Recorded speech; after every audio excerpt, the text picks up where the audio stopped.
Nama lengkap Abu Bakar adalah Abdullah bin Utsman bin Amir bin Amru bin Ka'ab bin Sa'ad bin Taim bin Murrah bin Ka'ab bin Lu'ai bin Ghalib bin Fir bin Malik bin An-Nadar.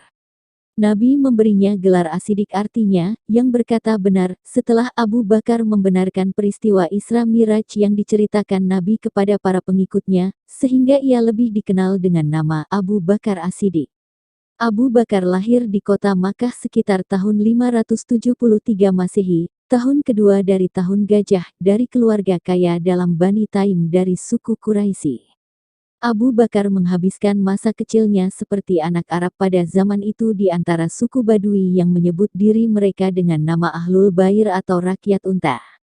Pada masa kecilnya, Abu Bakar sering sekali bermain dengan unta dan kambing, dan kecintaannya terhadap unta inilah yang memberinya nama Abu Bakar, yang berarti, bapaknya unta. Ketika umurnya berusia 10 tahun, Abu Bakar pergi ke Suriah bersama ayahnya dengan kafilah dagang. Nabi Muhammad yang pada saat itu berusia 12 tahun juga bersama kafilah tersebut.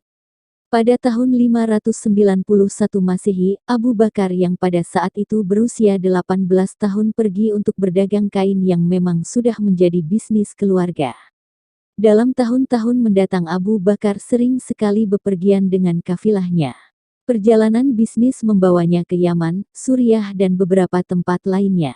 Perjalanan bisnis inilah yang membuatnya semakin kaya dan semakin berpengalaman dalam berdagang. Bisnisnya yang semakin berkembang, mempengaruhi status sosial Abu Bakar.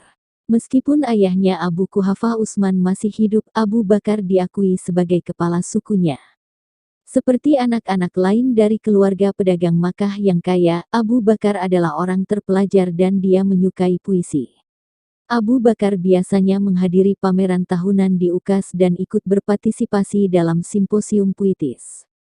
Ia memiliki ingatan yang bagus dan pemahaman yang baik mengenai silsilah atau asal-usul suku-suku Arab, sejarah dan juga politik mereka. Sebuah cerita ketika Abu Bakar masih kecil, ayahnya membawanya ke Ka'bah dan meminta Abu Bakar berdoa kepada berhala. Setelah itu ayahnya pergi untuk mengurus urusan bisnis lainnya, meninggalkan Abu Bakar sendirian dengan berhala-berhala tersebut.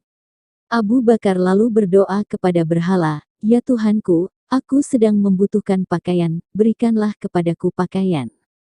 Berhala tersebut tetap acuh tak acuh tidak menanggapi permintaan Abu Bakar.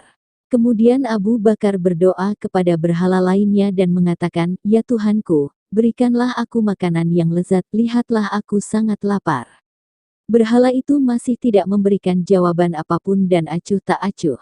Melihat permintaannya tidak dikabulkan, kesabaran Abu Bakar habis lalu mengangkat sebuah batu dan berkata kepada berhala tersebut, "Di sini saya sedang mengangkat batu dan akan mengarahkannya kepadamu, kalau kamu memang Tuhan, maka lindungilah dirimu sendiri."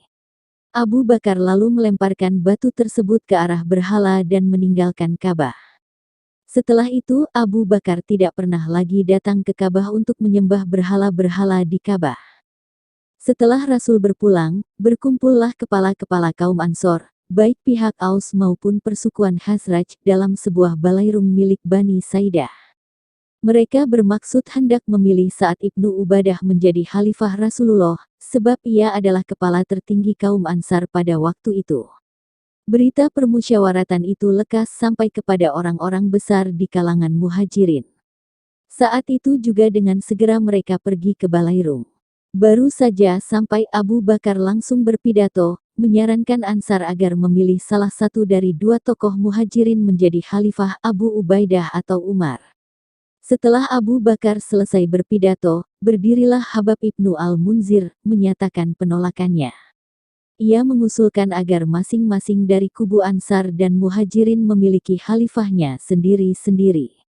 Mendengar itu, Umar lalu menyambung pembicaraannya, "Jangan sekali-kali menyebutkan itu. Tidak dapat berhimpun dua kepala dalam satu kekuasaan." Hebat sekali pertentangan Umar dengan Habab pada saat itu. Bashir ibnu Sa'ad, seorang yang terpandang dari golongan Aus Ansar, tampil ke depan, "Wahai kaum Ansar, memang kita mempunyai beberapa kelebihan dalam perjuangan.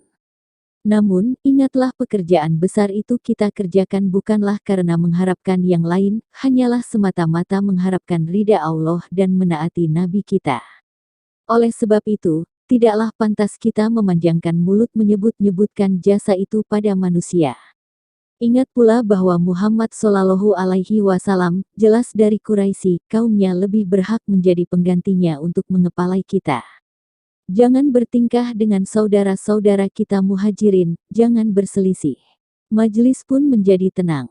Ketika itu, berkatalah Abu Bakar, ini ada Abu Ubaidah dan Umar, pilihlah mana di antara keduanya yang kamu sukai dan berbayatlah. Dengan serentak keduanya membantah. Abu Ubaidah dan Umar justru mencalonkan Abu Bakar sebagai khalifah. Pertimbangannya, Abu Bakar pernah mendampingi Rasulullah ketika bersembunyi dalam gua pada saat masa hijrah ke Madinah. Selain itu, Abu Bakar juga pernah ditetapkan sebagai pengganti Rasulullah dalam salat ketika ia sakit. Bashir ibnu Sa'ad dari Aus ikut mendukung pencalonan Abu Bakar. Berduyun-duyunlah anggota Aus yang lain membayat Abu Bakar. Melihat itu, anggota-anggota Khazraj pun terpengaruh, juga ikut tampil ke depan untuk membayat Abu Bakar. Melihat pihak lain telah berduyun-duyun membayat Abu Bakar, Bani Hashim pun tidaklah dapat mengelak lagi. Mereka sadar bahwa perkara ini bukan perkara keluarga, melainkan siapakah orang yang paling mulia di sisi Rasulullah. Sementara itu, Ali bin Abi Thalib tidak hadir di situ karena sedang menjaga jenazah Rasulullah. Karena itu, ia tidak turut membayat. Ali sendiri pun akhirnya membayatnya juga, yaitu beberapa waktu setelah istrinya, Fatimah binti Rasulullah, wafat. Setelah orang-orang selesai membayatnya, Abu Bakar pun berpidato sebagai sambutan atas kepercayaan orang banyak pada dirinya. Wahai manusia, sekarang aku telah menjabat pekerjaan ini, tetapi tidaklah aku orang yang lebih baik daripada kamu. Jika aku telah berlaku baik dalam jabatanku, sokonglah aku. Namun, jika aku berlaku salah, tegakkanlah aku kembali. Kejujuran adalah suatu amanat, kedustaan adalah suatu khianat. Orang yang kuat di antara kamu, di sisiku ia lemah karena aku tarik darinya untuk hak si lemah. Orang yang lemah di sisimu, di sisiku ia kuat, sehingga akan kuberikan haknya dari si kuat insya Allah. Taatlah kepadaku selama aku taat kepada Allah dan Rasul-Nya. Namun, kalau aku melanggar perintah Allah dan Rasul, tidak usah kamu mengikutiku.